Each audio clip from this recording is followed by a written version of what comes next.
Northeast Tonight, brought to you by Pius Group of Institution, Guwahati.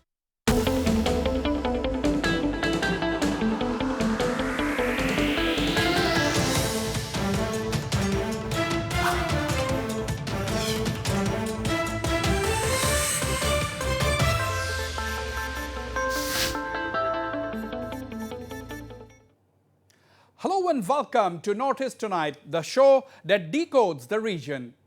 First, the top of the day at this hour, the headlines. Embattled Manipur Chief Minister N. Biren Singh leaves for Delhi. Speculations continue over uneasy political situation in the state. Enforcement Directorate attaches 7 properties belonging to former Assam Public Service Commission Chairman Rakesh Paul. 2 flats, 1 commercial space attached in Guwahati, rupees 10 lakh seized. COVID situation continues to rise in Guwahati. 172 cases without travel history detected in 24 hours. Health Minister Himanta Biswa Sharma sounds caution yet again. Capacity building measures stepped up. And the Naga Students Federation reacts to Nagaland Governor R.N. Ravi's letter to Chief Minister Nephew Rio. Wants Governor to clarify who he means by armed gangs in the state. All right, now to tonight's debate. Nagaland Governor Mr. R.N. Ravi has raised a storm by writing an unusually strong letter to Chief Minister Nephew Rio, accusing his government of totally failing in the law and order front. The governor has said over half a dozen organized armed gangs are engaged in rampant extortion and violence without any resistance from the state's law enforcement machinery. Mr. R.N. Ravi in his letter talks about these armed gangs imposing taxes on all commodities from salt to construction materials, besides running syndicates. He says highway construction has been hit as these gangs extort between 5 to 7% of the project cost and have even kidnapped and assaulted project engineers, the letter says. To wrap up, the governor says in his 4-page letter on June the 16th that law and order in Nagaland has collapsed and that he was taking over certain powers in accordance with the constitution on law and order matters, including transfers and postings of concerned officials.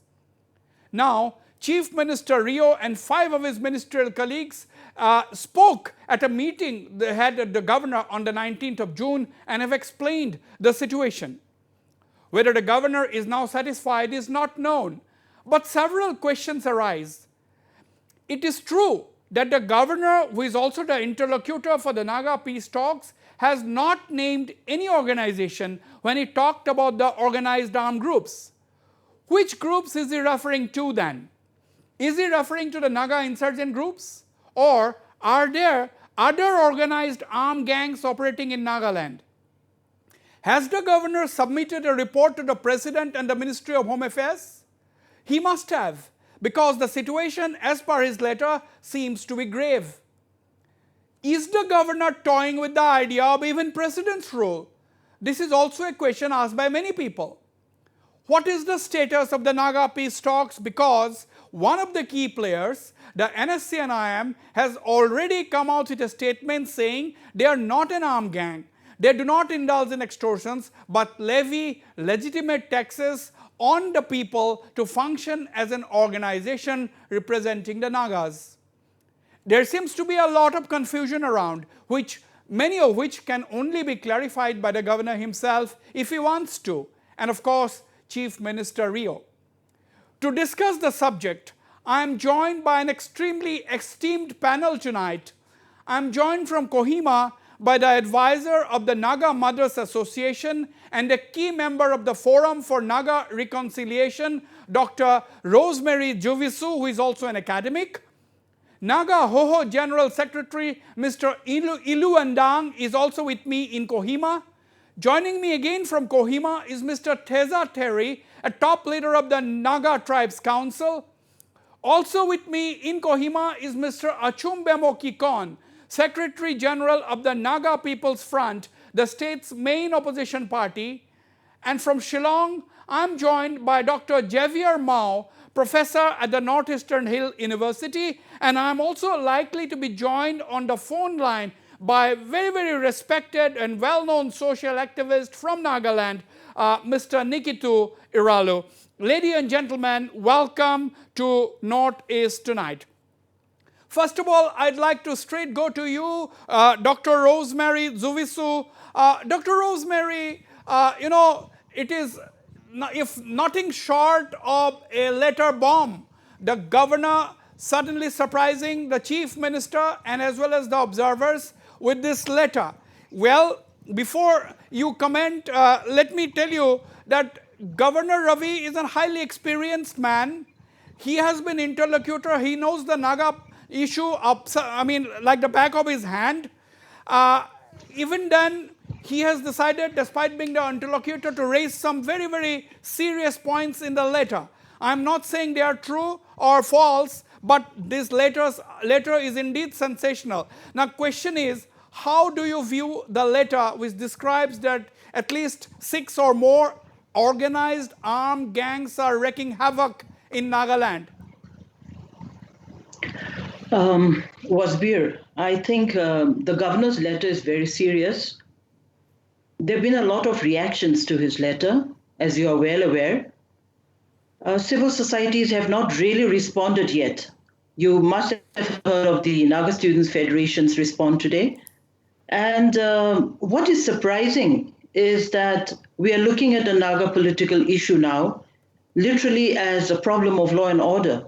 And I think this is what is of great concern to all of us who have been supporting the peace process and who also look forward to a positive outcome in the days to come. Now, against this background, you have the governor of the state, who also holds the interlocutor's post, describing these armed gangs. I think it's important for the governor to name these armed gangs. If you read the statement of the NSC and IM, the fact that they are a member of the UNPO, and you must remember all these groups that are already here at the negotiating table are also signatories to the Geneva Convention. And I think this is something that most people are not aware. So in such a situation, knowing very well the taxation that continues, the law and order officials who are there, but the kind of disclosure that the governor has given raises a lot of questions about the sincerity of the government of India towards the Naga peace talks, and what kind of a future are we really looking forward to in the days ahead. Very, very concerned. Okay, let's have the opening remarks from all the panelists before we move ahead in the debate. But for the sake of everybody, let me put it on record that I had also invited a spokesman of the Nagaland government. There are 2 spokespersons, but unfortunately, they were not able to join the show for reasons known to them. But for the record, I had extended invitations, but I would have been very happy if they would have been there today. Maybe they will join me on this show at some other time in the coming days. Let me go to you, Mr. Teza Terry, before coming to Mr. Achumbemo and others. Mr. Teza Terry, governor is a seasoned person. He is also the interlocutor. Obviously, he has not mentioned in the letter, let's be clear on this, he has not described the Naga political problem as a law and order issue. He has not said that. But even then, he has not clarified as to who these armed gangs are, as he said. Now the people are confused, there is a lot of confusion. Is he referring to the Naga political groups, that means the Naga insurgent groups, or are there armed gangs, mafia-type armed gangs also operating in Nagaland? What is your assessment of this letter? Wasbir, Mr. Anand Ravi is a very respectable governor of Nagaland. And he has his own assessment as government for the last 10 months. and he is very well within his prerogative as the governor of Nagaland to be responsible, to be concerned about law and order. And whatever he has said to the state government, it is for the state government to respond, whether they are or not. And it is for the governor to speak out to whom he is referring to. Definitely, our political group, those who are officially engaged with government of India, they are in the designated camp, they are under ceasefire, and they are having peaceful negotiation. Definitely, he may not be referring to them. But extortion, intimidation, killing, threat in any name under any organizations is a crime. And governor is within his prerogative, his duty to raise his concern to the government of the day. Okay. Right. I have got a lot of questions for both Dr. Rosemary Zuvisu and Mr. Tezatari, but I will do so shortly. Let me go to Mr. Elu Andang, the General Secretary of the Naga Hoho. Mr. Andang, the governor in his letter has also said that he has assumed special powers conferred on him by the Constitution 371A 1B, taking over certain law and order powers. Now, what do you make of the letter? What do you make of the governor's move, Mr. Andang?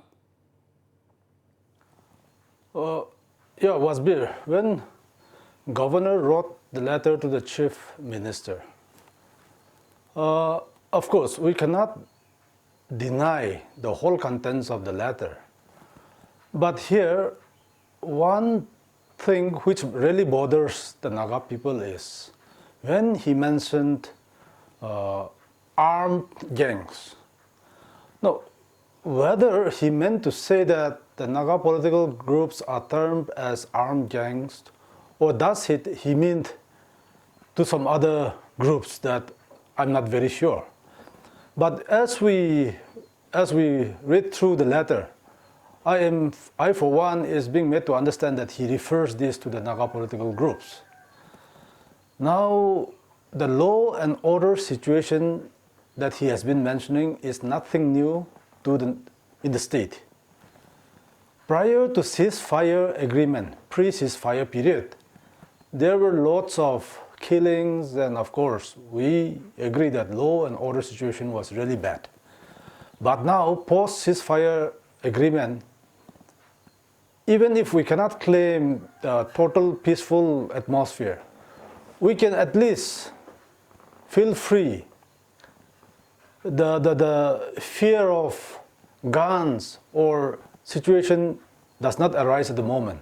Right. Now every people, including the business communities, the public, the government departments, are functioning as usual in a very normal way.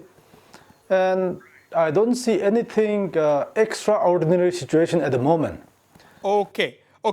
Let me go to Mr. Achumbemo Kikon, the Secretary General of the main opposition party in Nagaland, the Naga People's Front, a very seasoned politician. Mr. Achumbemo, do you think, is it the governor who has more to explain or clarify? Or do you think it is Chief Minister Rio who has more things to clarify, according to you? Wasbir,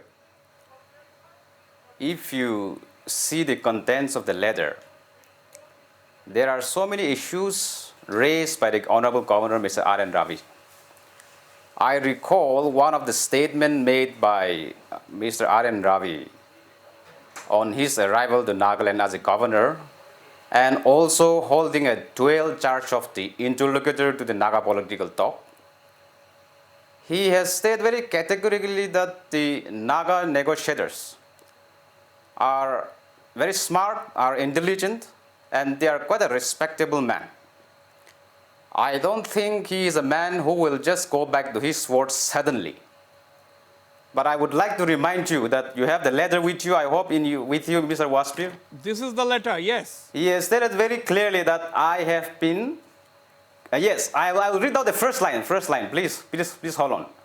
I have been closely observing the precarious law and order situation. The simple meaning of precarious, English dictionary tells you that it is unsafe, uncertain, likely to fall. Now this government, there is no governance at all. This is the present PDA government.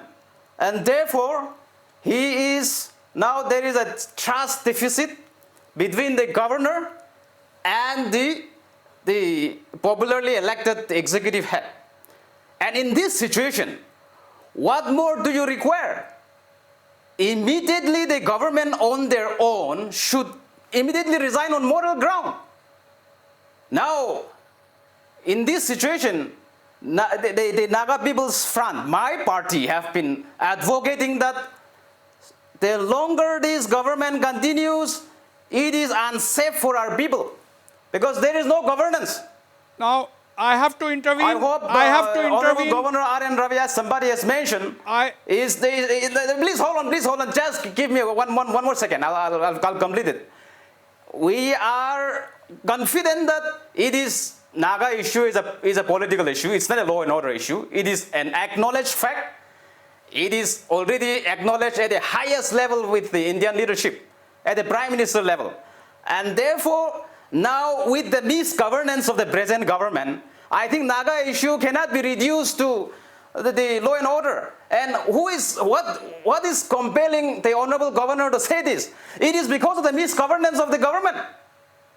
They have failed on all fronts. Forget about the law and order. If you give me time, I will narrate one by one. I will come back to you. You see the present pandemic. Mr. Kikon, I'll come back to you. But I have a follow-up question before I go to Professor Mao. Mr. Achumbemo, that means, are you saying that there has been rampant extortion going on in Nagaland, as the governor has said, and that the state government has failed to control this? Well, Wasbir, as somebody has rightly stated, money has different terms. If the church are collecting, it is called tithe. If the school institutional authorities are collecting, it is called fees. If the government is collecting, it is called tax, you know. Well, if it is collected by national workers, sometimes it is called extortion. So I don't want to go into that debate, furthermore than that. But what I would like to say is, Governor has very categorically stated that it is now unsafe for this government. So long as this government runs, it is unsafe for our people, for the citizens of Nagaland. And therefore, now they must go. Immediately, this government must pay for an alternative arrangement. Right. And I'm on that. Okay. The breaking story at this point in time, viewers, is that the opposition NPF, Naga People's Front, has demanded the immediate resignation of the Nephew Rio government, saying that they have failed to have proper governance in Nagaland. On that ground, NPF wants the Rio government to go, but yes, we will not go much into that right now. Let me go to Professor Javier Mao. Professor Mao, you have heard very important, very, very respected voices from Nagaland already, from the top civil society organizations in the state. As an academic, as a commentator and analyst sitting in Shillong, how do you view the situation, Professor Javier Mao? Well, first of all, the governor's statement as armed gang is ambiguous. It's not clear at all. So that, as a governor, that has to be clearly specified. Number two, he is not only merely the governor of Nagaland state, but also, as you have rightly said, he's also the interlocutor. Therefore, unless he's very careful in his use of the word, people can even read as a split personality. Although I do not wish to cast any aspersion or read motive into his statement, but one has to be very, very careful in the use of the word because gang has a negative connotation. And therefore, if in the ongoing peace talk, if honorable settlement is to be there, that honorable, the word honorable, has to be properly understood in any conversation, in any statement. Okay? Okay. All right. Therefore, in my view, Right. if there is any kind of extortion, well, that has to be also specified. But I can say that there are aberrations and there are degradation even within the so-called right. Naga political group. Okay. Now, Otherwise, let the me hold your so-called thoughts. collection of taxes have been there right from the time of the formation of the federal government of Nagaland. Okay. Okay. I think that And is even that is an so-called important parallel point. government, it has Professor, been hold there. your thoughts. Professor, hold your thoughts. Yeah. You are saying that the term Yeah. armed gangs is ambiguous. The extortions, quote unquote, that is Yes. also ambiguous. You are saying that it has collection of taxes has been going on for a long time. We are aware about that, and I'm sure the governor is Right. aware about that as well. Right. Now let me go once again to Dr. Rosemary Zuviso. Dr. Rosemary, we have after 23 years of negotiations, we have reached a stage where the government of Prime Minister Modi signed a framework agreement. It has been 5 years now, and under the stewardship of the governor and the interlocutor, Mr. Ravi, a stage was reached where last October, where it was everybody thought that it was only a matter of time, the accord was going to be signed any moment. Do you think somewhere the things are on the verge of getting derailed? Do you think something has gone wrong somewhere? See, Wasbir, I think for all of us who've been following the peace talks and the peace process, this letter of the governor actually gives very strong indications that things are not right at all. And I think for many of us, our biggest fear is that if this trust also, which he has built up over the years with the groups, if that kind of trust collapses, we may not see a very bright future. I think the reactions of the groups to the letter yesterday, today, are very, very strong indications of whether this trust is going to continue. That is one. I would like to also react to some of the statements that were made. We must remember that a governor, by virtue of his post, is also the constitutional head. And therefore, the question is, he's asking a lot of questions to the chief minister, but what about the position of the governor himself? What made it very difficult for the governor since August 2019 to be looking into all these issues and sorting it out with the groups at the table, if he meant that the groups are the armed gangs? So a lot of questions for people like us. We are raising a lot of questions into the letter which has been done. Right. Right. These are very, very important points which Dr. Rosemary is making. Quickly to Mr. Elu Andang, I'll be joined by Mr. Nikita Uralo in a short while. Mr. Elu Andang, the charge against the government of Chief Minister Rio is extremely strong. Without any, the governor is saying that there has been no resistance from the law and order machinery in Nagaland to extortions and violence. And NPF leader, the main opposition party, has already demanded resignation of the Rio government, Mr. Eluandang. I don't see the elected state government is in that situation. You see, if we are to talk about extortions, I'm not saying that extortion is a good element in the society. That is what nobody welcomes this extortion. But if we refer to extortion in Nagaland, I don't think it is an exclusive case only in Nagaland, happening in Nagaland. Extortion cases are happening everywhere, even in advanced countries. Even parts of India, extortions are there.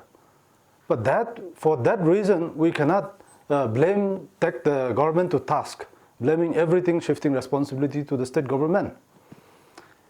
There could be stray cases where unwanted elements, extortions could be there. Right. But as I have said, this cannot be generalized, and the government should be, of course, the elected government should be more vigilant in this to tackle the problem.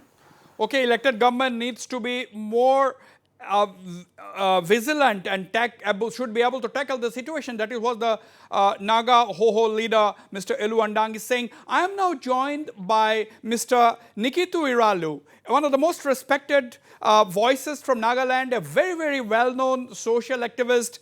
Mr. Nikitu Iralu, welcome to Notice Tonight. Yes. Can you hear? Yeah. You see, the governor's letter is quite serious. It has leveled serious allegations against the government of Mr. Nefurio.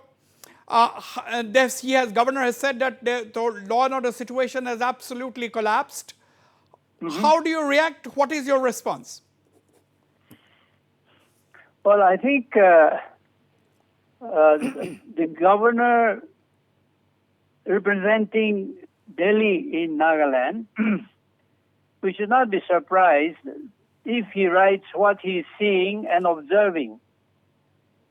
And what it should happen is that whatever he has written, it should lead to a vigorous, honest discussion among our society. And that society should address why our people have become so angry and frustrated. The anger and frustration that have accumulated in our people's hearts and minds, the majority of our people, have to be addressed. There should be understanding shown to this reality, which is the greatest reality. And then the rest of us, the people also, right, should realize that the society we have created has been created not just by a few leaders, overground and underground, although they have contributed a major share, but we, in our different ways, from the bureaucrats down, in our different ways have contributed to make the society that has become so unworkable. So I would say that's how we have to approach what has come out in the letter. Now, Mr. Iralu, don't you think that a lot of clarity is necessary? First of all, the governor has to clarify who he is talking when he talks about armed gangs. Is he referring to Naga insurgent groups or he is referring to others?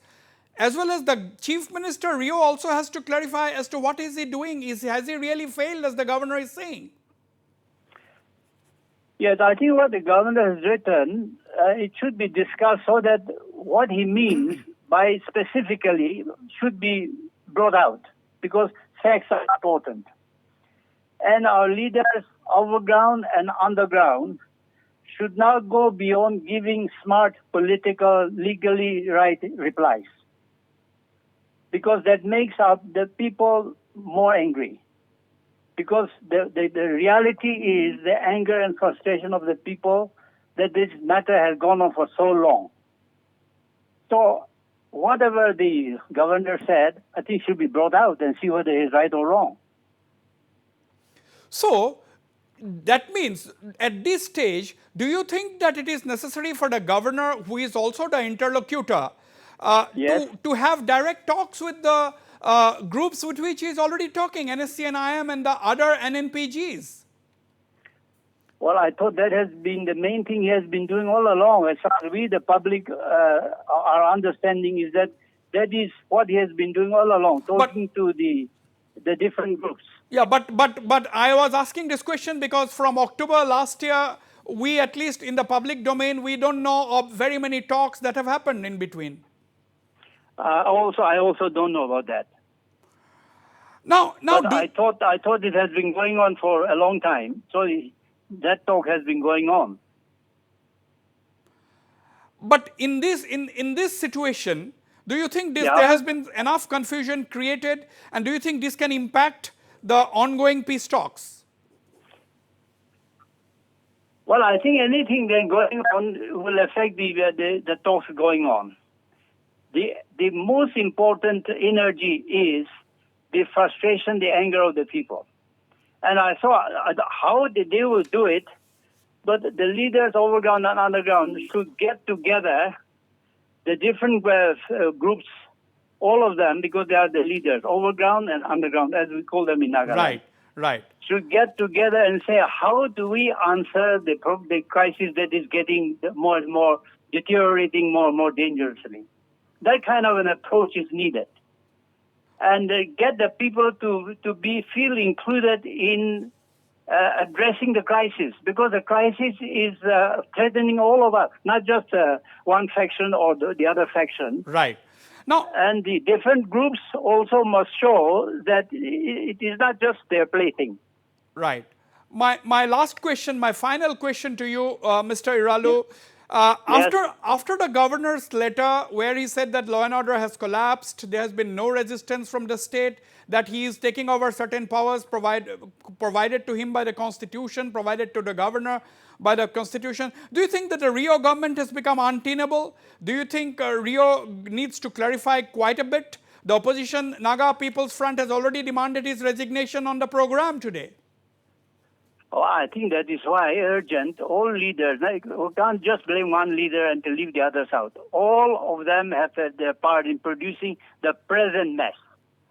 And therefore, at this stage, we should all go beyond easy blaming, easy replies, political, legally correct replies. It is so urgent that a completely new perspective has to come in. That is, some leaders to say, okay, let's sit down and see that our boat doesn't sink. We are on the same boat, underground or overground. If the boat sinks, we all go down and are the same food for the fish. Absolutely. Mr. Nikitu Iralu, thank you very much indeed for speaking to me on Northeast tonight. I'll go for a break. On the other side, lots more coming up. I have to build up the discussion. I have a very esteemed panel. I'll go to Mr. Achumbe Makikon, the leader of the opposition Naga People's Front, Dr. Rosemary Jovisu is with me, Mr. Teza Terry, Mr. Eluan Dang, and of course, Professor Javier Mao is also standing by. I'll go for a short break. Don't go away. I'll be right back.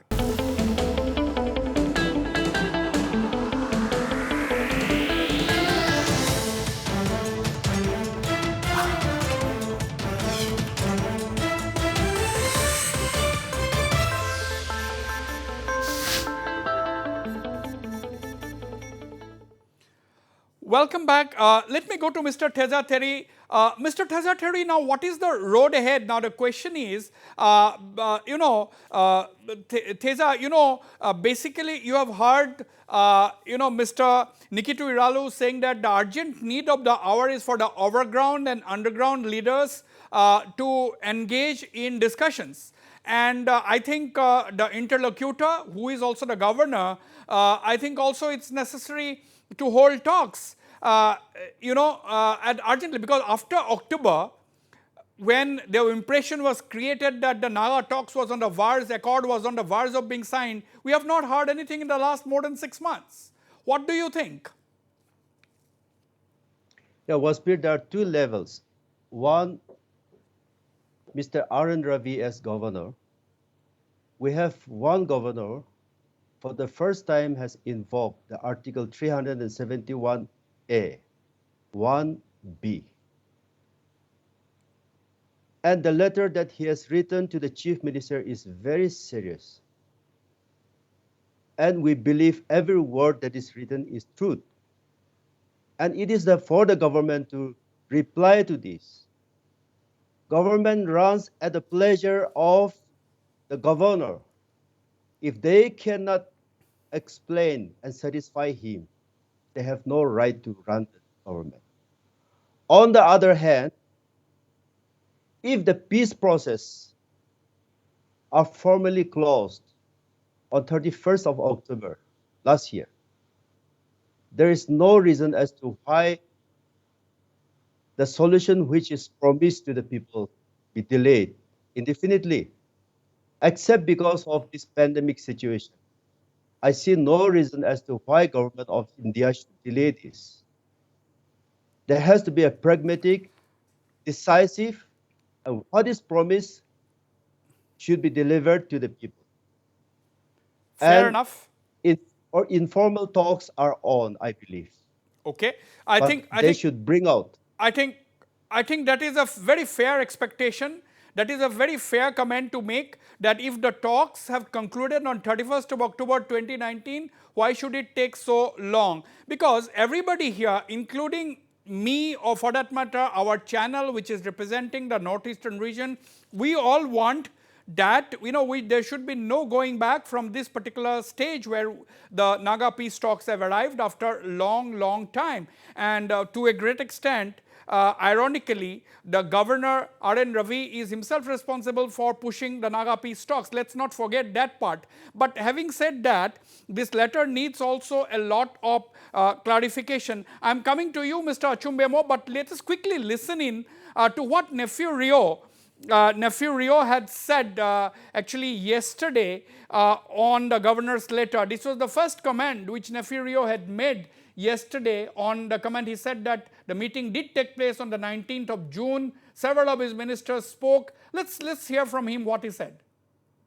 We met the Honorable Governor on the 19th in Raj Bhavan, and once again he read the letter to us, and Deputy CM explained the law and order position, status.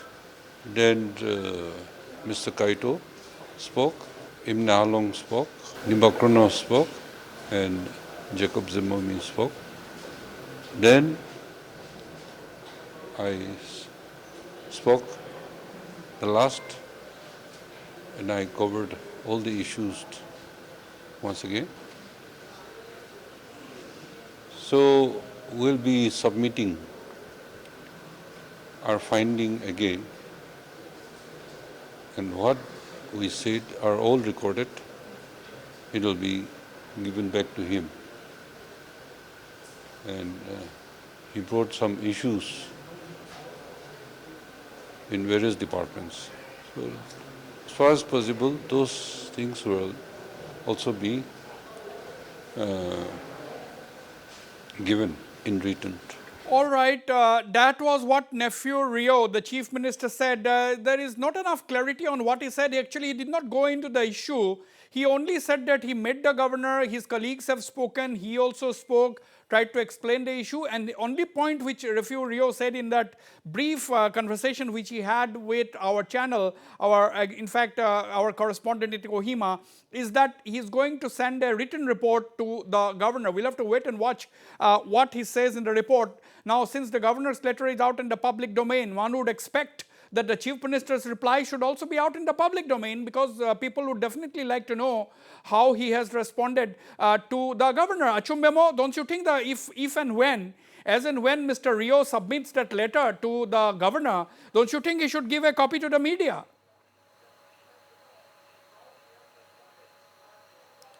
Wasbir, I was just listening to what our Honorable CM was answering to your correspondent.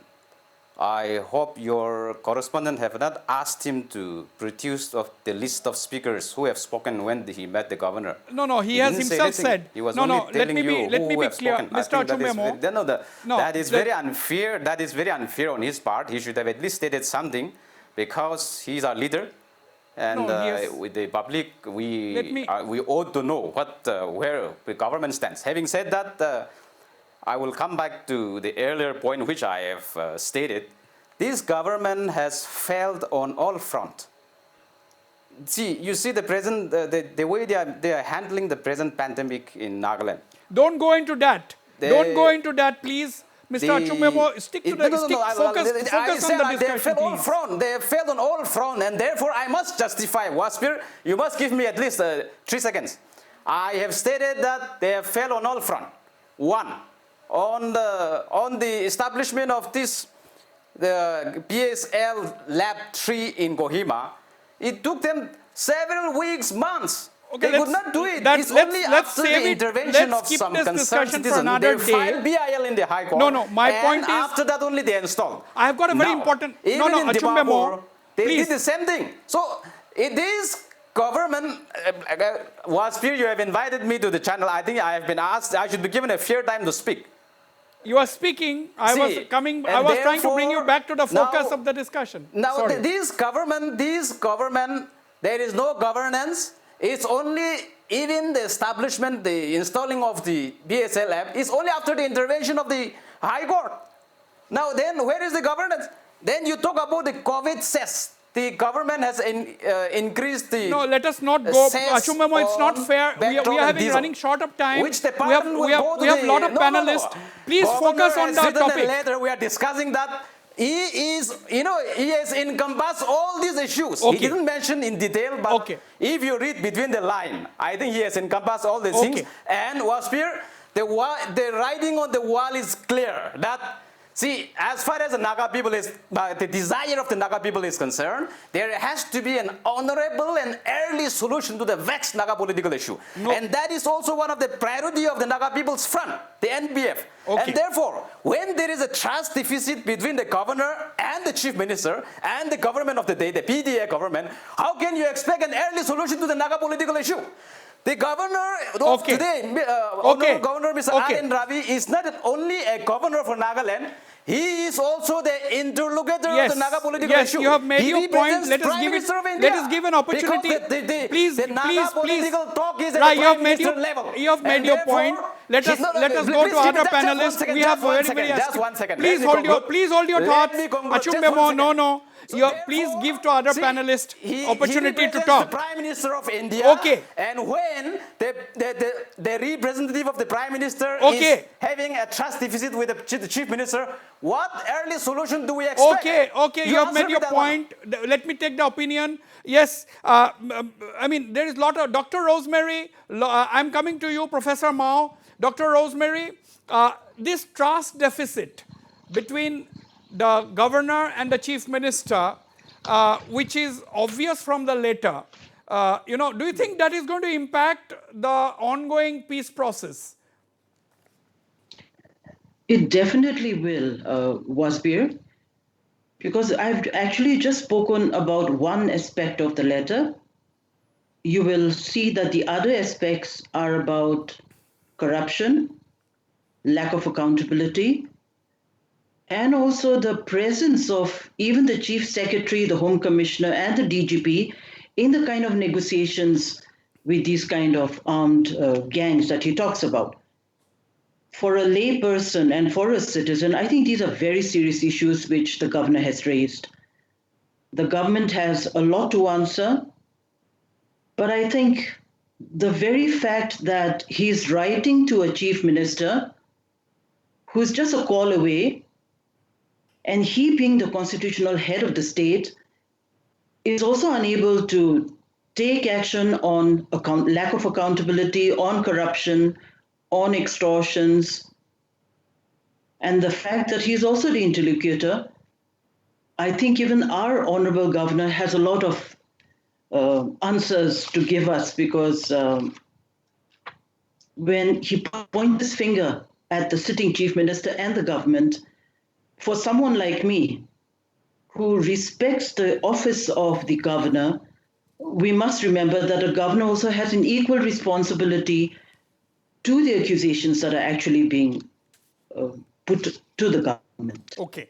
Mr. Eluendang, lot of clarity necessary? Lot of clarity needed now? Absolutely, it is important for the governor to clarify what exactly he means by it, because this is creating confusions in the society. Now, we do not see any other armed groups unless it is a Naga national political groups. Now, even if the ceasefire is on, there are some cadres among the groups who will be definitely going astray from the directives, and of course there could be some stray cases. But as mentioned earlier, governor has to be very specific, very clear in this. Okay. Professor Mao, according to you, who has to give more clarification Yeah. Is it the chief minister for poor governance, as the opposition has accused, as the governor's letter is also level serious charges on the corruption, and as Dr. Rosemary has analyzed the letter and pointed out lack of accountability, corruption, leakage of government development funds? Do you think it is the governor who has to clarify on who he means by armed gangs and so on and so forth, so on and so forth, or do you think it is the chief minister who has more explanation to do? Javier. Well, here the main focus is on armed gang and not on other corruption. If on other corruption, yes, of course, that we can discuss, but our focus is on the armed gang so-called extortion. I do not wish to enter into party politics. Definitely, Governor, as per Article 71A, 1B, 371, he yeah. has to have special responsibility in consultation with the Council of Ministers and to have his individual judgment whether this is unbiased, impartial or not. He has to test what is the public reaction. So without this, his judgment may be biased and the Article 371A, 1B may be misused. Therefore, not only consulting the cabinet minister, but the whole of the council of ministers, and also to test whether it is really objective and impartial, he has to see the public reaction. And as I said earlier, definitely aberrations are there, and then even extra degradations or degenerations are also there. And how we know this? We know this because of the Action Committee All for right. Unabated Taxation, Yes. or Dimapur Naga Council had a rally. So these are some indications that aberration and degenerations have set in. But that does not qualify the serious ground for using that Article 371A, let's be short. So that is my Let's be view. brief in our. Let us be very brief in our interventions, Mr. Tezatheri. Mr. Tezatheri, now what? Now what? The road ahead, because the Naga people and everyone who is a well-wisher of the Naga people, everyone wants that the issue should be resolved to the satisfaction of all. There has to be an acceptable solution. The government of India, under the prime ministership of Mr. Narendra Modi, is also trying very hard. But where is the deadlock?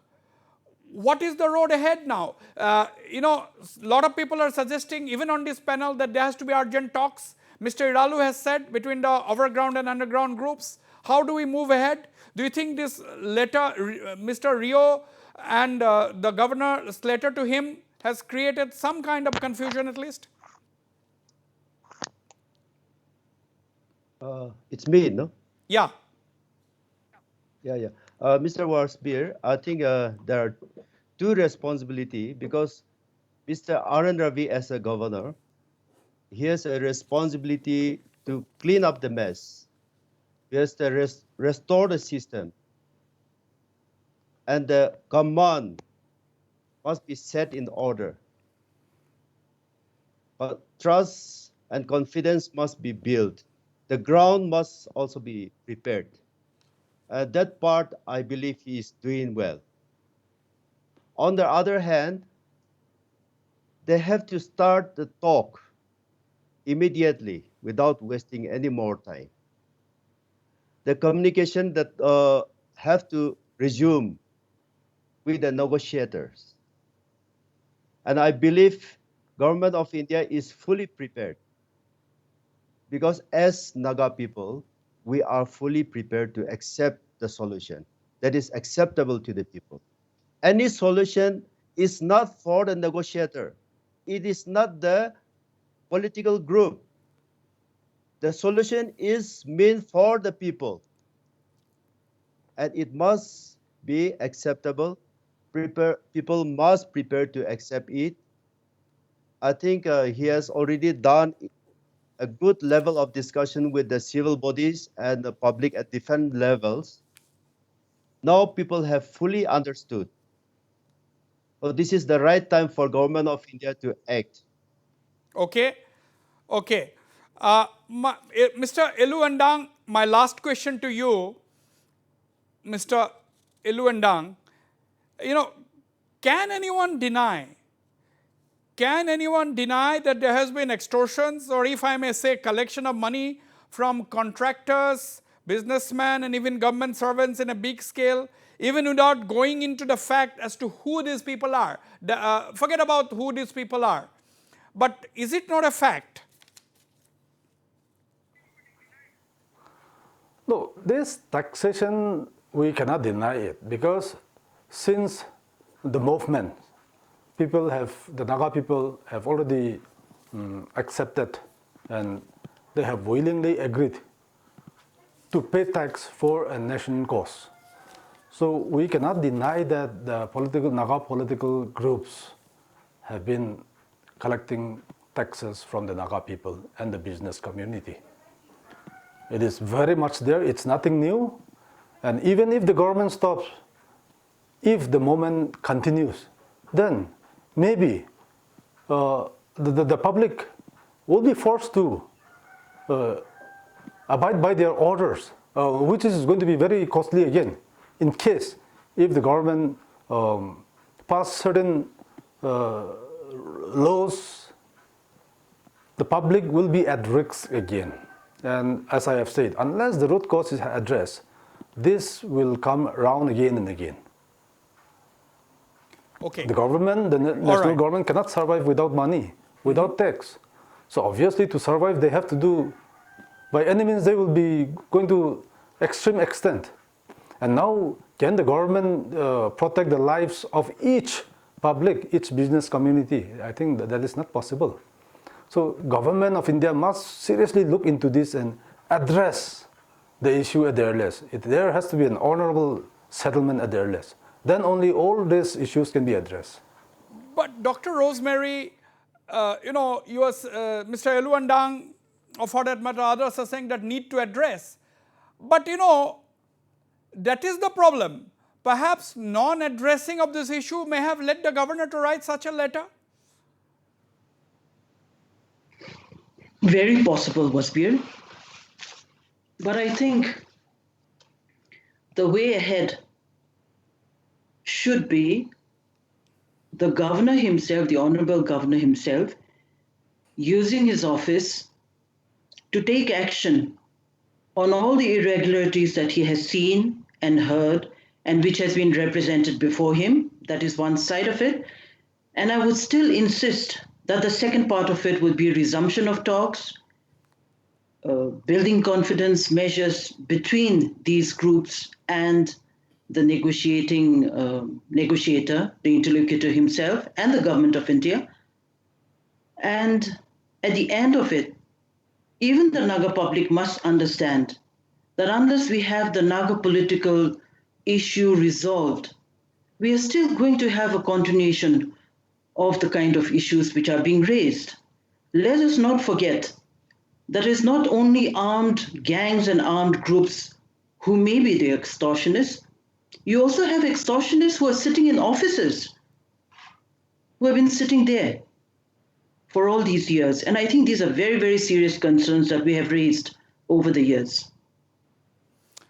Okay, the situation is extremely complex. There is no denying the fact that the infrastructure, the Naga people are not enjoying the basic amenities more than 70 years after independence. And I don't blame only the government of Mr. Nefurio, but successive governments have failed to provide the Naga people a good infrastructure. 100 kilometers from Kohima to Dimapur, it takes 5 hours. This is, I think, unacceptable in today's day and age. I think everyone is going to accept that. Why is it happening? The governor is saying that unless 5 to 7% of the highway funds, development funds is given to people who are collecting money, I think the contractors and the engineers cannot work. So these are issues is for the state government, the government of the day to answer. The governor has raised an issue. And it is for the government of the day to answer. They cannot just keep quiet. They cannot just have secret meetings with the governor and without telling the people as to what they are doing. I think the government of the day has a lot to answer. The governor, I'm sure, will answer who he means by armed gangs and so on. Governor has not said that this is a law and order issue, but at the end of the day, I think the chief minister has to answer, or for that matter, his colleagues have to answer, the bureaucrats have to answer. It is not enough to field an IGP of the Nagaland police to answer on the governor's serious letters.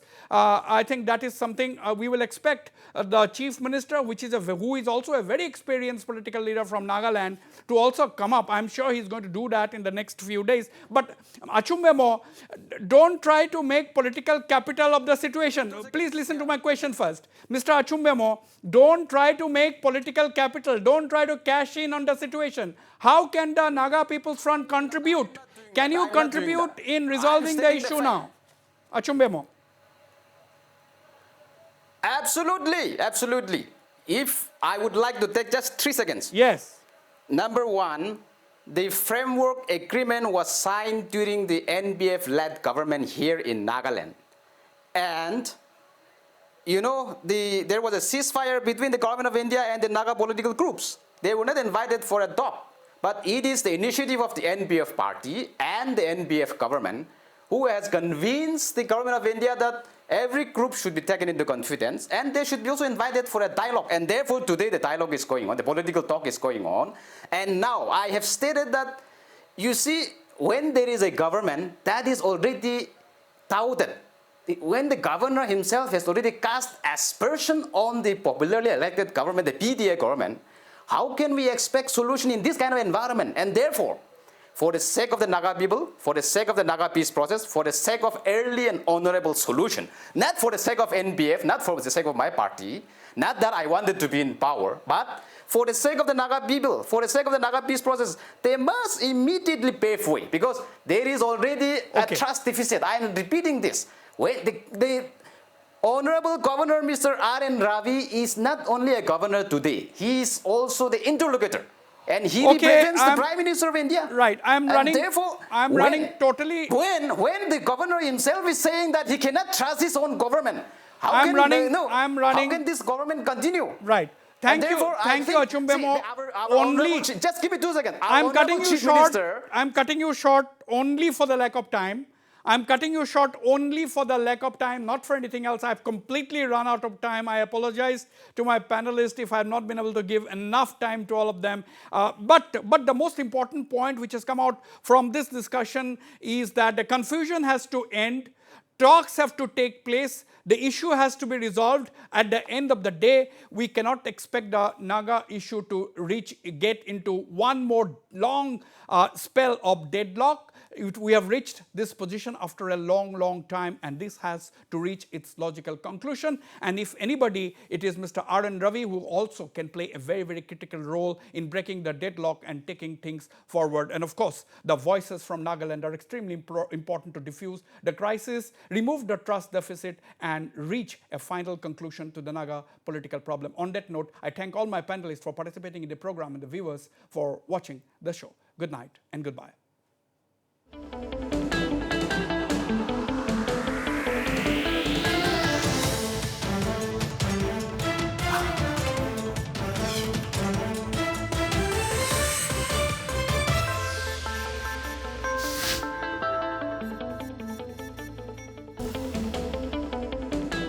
Northeast Tonight, brought to you by Pius Group of Institution, Guwahati.